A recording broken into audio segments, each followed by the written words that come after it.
Koleoso part 9 Koleoso part 9 fún àǹfààní gbogbo ẹ̀yin tí ẹ fẹ́ mọ ìgbà àti àkókò yẹn déètì tí Koleoso part 9 máa jáde sórí YouTube. Ó yẹ súnmọ́ mi síbí ẹ make sure pé ẹ wo fídíò yìí tán nítorí pé kí ni ọ̀pọ̀lọpọ̀ nínú yín ló ti ń ṣáàṣì fún Koleoso part 9 bẹ́ẹ̀ ni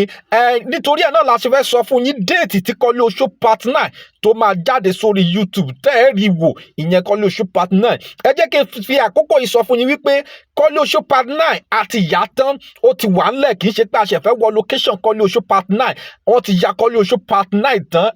tẹ́ bá wo kílípù tí mo fi hàn yín ẹ rí bàbá yín bẹ́ẹ̀ tẹ́ bá dẹ̀ wo part 8 ẹ rí wípé kílípù yìí kò sí nínú Koleoso part 8 tó túmọ̀ sí pé Koleoso ó ti wà ńlẹ̀ digbidigbi fún gbogbo ẹ̀yin olólùfẹ́ wa so déètì wo ló máa jáde ìgbà wo ló máa jáde a máa jẹ́ kẹ́ ẹ mọ̀ nínú fídíò yìí ṣùgbọ́n kó tó di pé a sọ̀rọ̀ nípa déètì ẹ já kọ́kọ́ sọ̀rọ̀ nípa Koleoso part 8 eléyìí tí ẹ wò tán yìí báwo ló ṣe rí lọ́dọ̀ tiyín èmi gẹ́gẹ́ bí ẹnìkan mo fẹ́ lè sọ wípé Koleoso part 8 eléyìí tá a wò tán yìí ni the best Koleoso tí mo ti ever wò nítorí pé kí ni ó láta ó lárinrin kọ́mẹ́dì bẹ̀ ó gáyàtà ṣe rí àyìntí wa Sídí àti Ìtẹ̀lẹ̀ wọ́n fẹ́ fi òyìnbó ibú pa wá ṣe rí Koleoso part 8 yẹn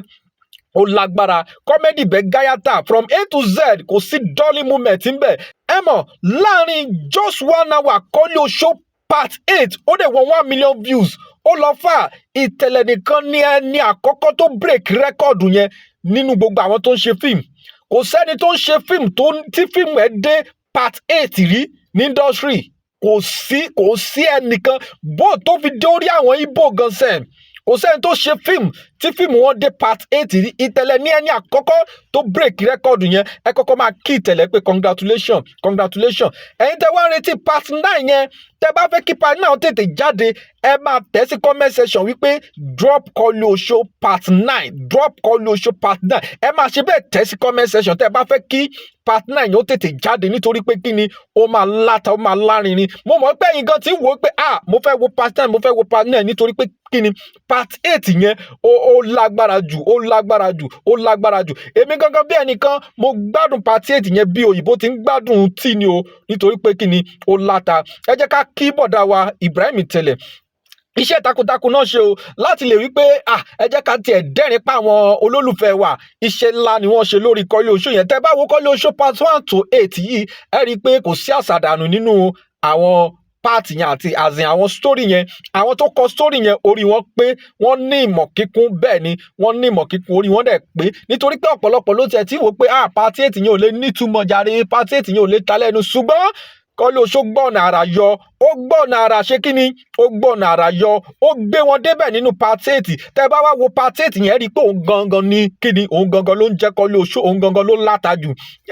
ẹ jẹ́ kí n wá throw question yìí sí gbogbo ẹ̀yin olólùfẹ́ wa part wo lẹ́yìn like jù nínú Koleoso ṣé part 1 ni part 2 ni àbí 3 ni àbí 4 ni àbí 5 ni àbí part 6 ni àbí 7 ni àbí 8 tó ṣẹ̀ jáde yìí lẹ́yìn gbádùn jù nínú gbogbo Koleoso tó bá jẹ́ pé lóòótọ́ ẹ ti wo gbogbo part Koleoso tó ti jáde yẹn part 1 to 8 yìí ẹ sọ part kan tí ẹ gbádùn jù ní comment section ẹ jẹ́ ká jọ máa fi eléyìí ṣe kí ni ká máa fi ṣe lọ à ń sọ fún yín wípé Koleoso part 9 máa jáde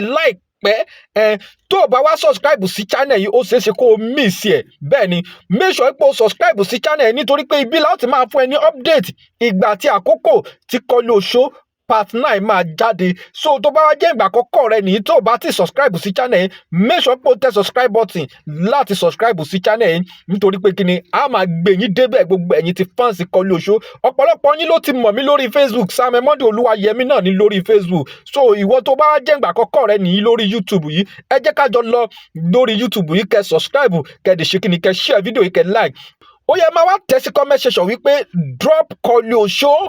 part 9 ìyẹn ní comment section yín gbogbo yín tẹ́ bá fẹ́ kí Koleoso part 9 ó tètè jáde ẹ máa ṣe bẹ́ẹ̀ tẹ̀ sí comment section wípé drop Koleoso part 9